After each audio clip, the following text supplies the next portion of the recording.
नेक में, क्योंकि विवाह शादी में गीत नहीं गाया जाए, मंगल नहीं गाया जाए तो फिर विवाह कैसा? तो गीत गाती हुई सखियों के साथ मैना रानी अपने दामाद का प्रसन्न करने के लिए आ रही है और आ भी गई। अब परिचय की थाली में क्या क्या रहता है? आप लोग दामाद परिचय है ना, जरा बता दीजिए ना क्या क्या इधर क्या क्या से परीक्षा जाता है? बहुत लजाते हैं आप लोग। अभी हम भी लजाएंगे तो हाथ बुरे लग जाएंगे। परिचय की थाली में क्या क्या रहता है? अक्षत, टीका लगाने के लिए दही, हल्दी, पान का पत्ता, दीपक, लड्डू बना के आता गोबर का नजर उतारने के लिए, कहीं कहीं लोढ़े से निकाल सकाता है बना तो जो नहीं। हाँ, थाली ठकुराइन के हाथ में, मैना रानी घूंघट का प्रसाद, और बाबा शंकर के ऊपर से नीचे तक सांप। सांपों को क्या क्या पसंद है? दूध। तो दूध और दही सांप नहीं छीन रहा था, सांप को लगा कि दूध है। अब आप लोग दूध खाने वाले के सामने अगर ठेला वाला आ जाए कभी कितने लोग नफा छोड़ के भाग जाएंगे? नहीं कर सकते। अरे उधर देखो, तो सांपों के प्रेमी, सांपों को दूध से प्रेम है और सांपों ने देखा कि कटोरी में दूध दिख रहा है तो पहले वो लोभी वाला टपक पड़ा थाली में। मैना रानी ने देखा कि प्रश्न की थाली में सांप कहां से आ गया। तब तक एक और गिरा, एक और गिरा, एक और गिरा और बाद में गला वाला भी ऐसे। तब मैना रानी ने नजर उठा करके देखा तो देखा कि बाप रे बाप, दामाद के शरीर में इतना सांप। न दुल्हा शेरवानी पहने हुए है, न थ्री पीस है, न कोट है। ऐसे दामाद के साथ हम अपनी बेटी का विवाह करेंगे? मैना रानी खाली पटक देती है और चली गई अंदर। दरवाजा बंद कर दिया। जिस रूम में पार्वती जी थी अपने भी बंद हो गई। पार्वती जी को लेकर के मैना रानी रोने लगी। इधर गनों ने कहा, बरातियों ने कहा कि बाबा इतना बड़ा अपमान आपका, दुनिया आपको पूजती है और ससुराल में इतना बड़ा अपमान। बाबा ने कहा कि क्या अपमान हुआ? कहा कि थाली पटक कर चली गई आपकी सास। चलिए यहाँ खड़ा होकर क्या कर रहे हैं? भोलेनाथ ने कहा कि नहीं, अपमान नहीं हुआ।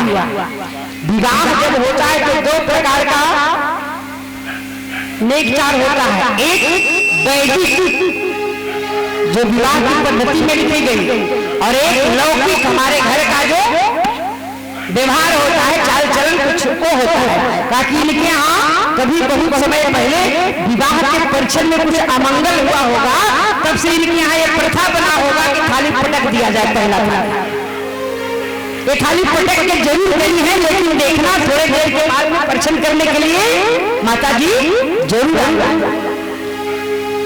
और मैना रानी घर में गई, पार्वती जी को गोद में बिठाया और शादी विवाह में यदि रिजल्ट बढ़िया नहीं निकलता है तो हम लोग किसको गाली देते हैं? अगुआ। यहाँ अगुआ कौन? नारद। मैना रानी क्या कह रही है सुनिए। नारद कर मैं काहो बिगाड़ा, नारद कर मैं काहो बिगाड़ा, भवन मोर जिन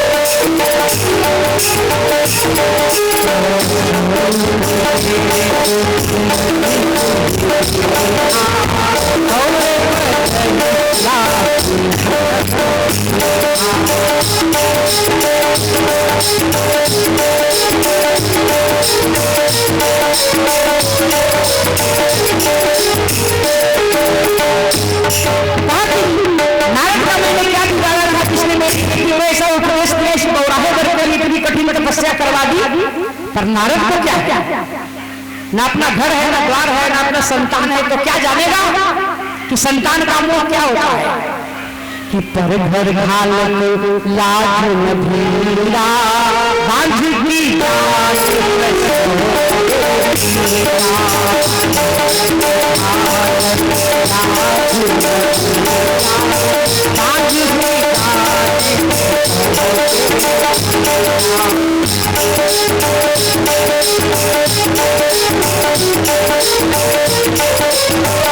अरे नारद का न घर है, न द्वार है, संतान है, तो क्या जानेंगे कि संतान का मोह क्या होता है। अपने जैसा सबको बनाना चाहते हैं। मैना रानी को तो अब शब्द कह रही नारद जी के लिए, पार्वती भी समझा रही है, सुनो मां, ये बात आज की तो नहीं है। जब मैं जन्म ली थी तब आपने नारद जी को हाथ देखने के लिए कहा था, तो नारद सच्चे ज्योतिषी हैं, सच्चे गुरु हैं, तो झूठ नहीं बोलते। आज के ज्योतिषी तो हर भाग्य में लिखा क्या है और बता क्या देगा कि पैसा मिलेगा, दक्षिणा।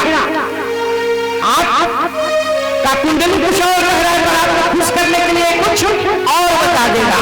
पर नारद जी ने वास्तविकता बताई जो हमारे भाग्य में था और बचपन में ही बता दिया था। इसलिए नारद जी के साथ हमारा संबंध आज तक इतना बढ़िया है। तो माँ, क्या तुम्हारे अंदर ये पावर है कि विधाता का लेखा तुम मिटा सकती हो कि तुम संबंधित विधि के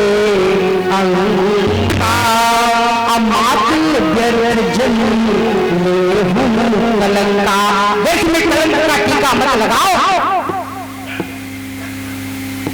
पर मैना रानी कुछ नहीं सुन रही है। अब चला गया वहां पर समाचार जहां राजा हिमाचल थे, सप्तऋषिगण थे, नारद जी थे कि मैना रानी ने शादी करने से मना कर दिया है। आरती की थाली पलट दी है, बारात वापस जाने की स्थिति में है। सप्तऋषि आए, नारद जी आए, हिमाचल राजा आए और मैना रानी को समझाने लगे कि सुनो मैना, जिसे तुम अपनी बेटी समझ रही हो ना, ये तुम्हारी बेटी नहीं है। कौन है? तब नारद जी ने कहा कि बरना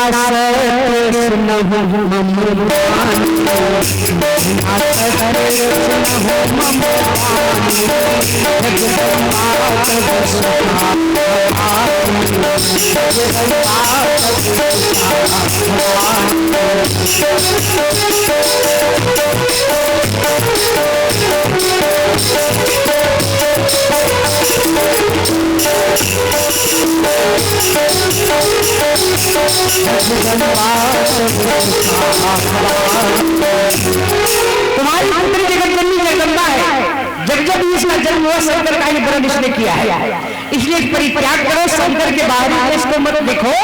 शंकर कोई साधारण नहीं है। शंकर देवाधिदेव महादेव तीनों लोकों के मालिक हैं, सबको देने वाले हैं। थोड़ा ज्ञान हुआ मैना रानी को, फिर आरती की थाली सजने लगी और हिमाचल के लोग बड़े प्रसन्न हो गए कि मैना रानी मान गई। निहाल सकिया हो, निहाल सकिया हो, निहाल सकिया आज हिमाचल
निहाल हो गए।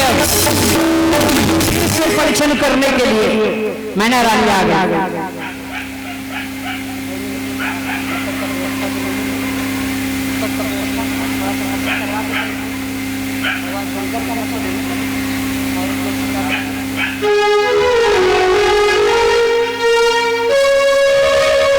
प्रेम से बोलिए भगवान की।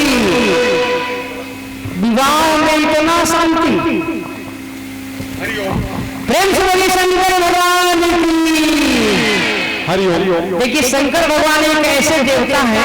अच्छा बाबा को बोलने दीजिए। फिर आप लोग के प्रेम से, स्नेह से जो श्रोता आप लोग रुके, खास करके माताओं बहनें जो रुकी, तो जग कमेटी निर्णय ले ली फट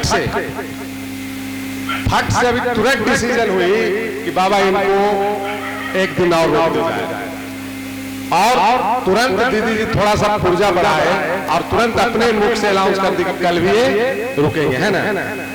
तब सबसे पहले आप लोग दीदी जी के नाम पर एक बार ताली बजा दीजिए कि हम लोग के चलते रुक गई गोपालपुर की जनता से बहुत ही कम। और एक बात ये भी है, कथा प्रवक्ता कोई भी 2 घंटा से ज्यादा बोलता नहीं। हम घर में बात सुनते हैं, क्या आप अपने शरीर का परवाह नहीं करते? 3-3 घंटा बोलते हैं। बोलने में कितना शरीर का एनर्जी खत्म होता है पता है, पर आप लोगों का प्रेम हमें तो बांध देता है। हम अपना परवाह नहीं करते हैं, आप लोगों की खुशी के लिए हम 3 घंटा बोल चुके, 3 घंटा बोल चुके लगातार, पर विवाह करा ही देंगे आज।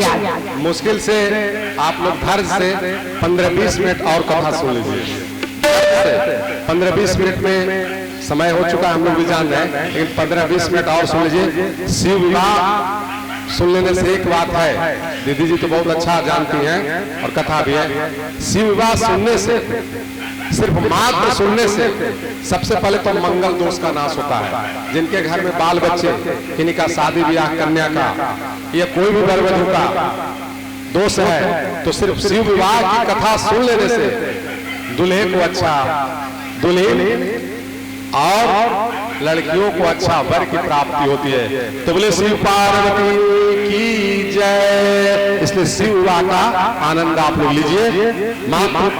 मैं भी आग्रह करूंगा कि समय हो गया, 15-20-25 मिनट, आधा घंटा में इसको। ठीक है बाबा, एक प्रसदिया जो आया है ना, तो इसको खोल दीजिए ताकि लोगों को विश्वास हो जाए कि बैठेगा। और आरती का थोड़ा परिचय माता लोग कर देती, 5 आके तो अच्छा था। अब यहाँ भगवान शंकर को उपस्थित आएंगे, तो जब तक थाली मंगवाई है क्या, और सुनिए, जब तक आरती सजेगी तब तक बाबा का एक ऐसा कथान आपको सुना दे कि आपको बड़ा अच्छा लगे। एक बार की बात है कि एक स्त्री अपने पति से कहने लगी,